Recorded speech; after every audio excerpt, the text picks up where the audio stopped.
கிறிஸ்துவுக்குள் பிரியமானவர்களே, இயேசுவின் நாமத்தில் அன்பின் வாழ்த்துக்களை தெரிவித்துக் கொள்கிறேன். ஒரு வசனத்தை உங்களுக்காக நான் வாசிக்கிறேன். எரேமியா தீர்க்கதரிசன புஸ்தகம் 18வது அதிகாரம் அதனுடைய 6வது வசனம். இதோ, இஸ்ரவேல் வீட்டாரே, களிமண் குயவன் கையில் இருக்கிறது போல நீங்கள் என் கையில் இருக்கிறீர்கள். சில நாட்களுக்கு முன்பாக எனக்கு தெரிந்த ஒரு நபரோடு நான் பேசிக்கொண்டிருந்த போது நான் இப்படியாய் சொன்னேன், தேவன் கரத்தில் இருக்கிற பாத்திரமாக நாம் இருந்தால் போதும் என்று. அவர் என்னிடத்தில் இப்படியாய் சொன்னார், பாஸ்டர், அது அப்படி அல்ல, நிரம்பி வழிகிற பாத்திரமாய் இருக்க வேண்டும் என்று சொன்னார். அப்போ நான் சொன்னேன், நிரம்பி வழினாலும் பரவாயில்ல, ஆண்டவருடைய கரத்தில் இருந்தால் போதும் அப்படின்னு சொல்லி. ஆம்பரியமானவர்களே, தெய்வம் நம்மை நிரப்ப வேண்டும், பயன்படுத்த வேண்டும், அதெல்லாம் உண்மைதான்.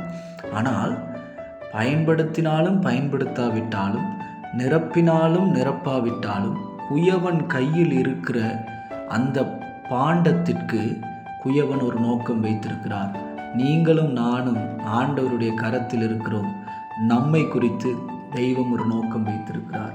நிறையா நேரங்களில் என்ன பர்பஸ், எப்படி வாழ்க்கை மூவ் ஆகுது, எதுவுமே தெரியலையே ஆண்டவரே என்கிற அங்கலாய்ப்பு உங்களுக்கு உண்டாகும் என்று சொன்னால் கர்த்தர் உங்களை பார்த்து சொல்லுகிறார், you are the part that is from the God's hand.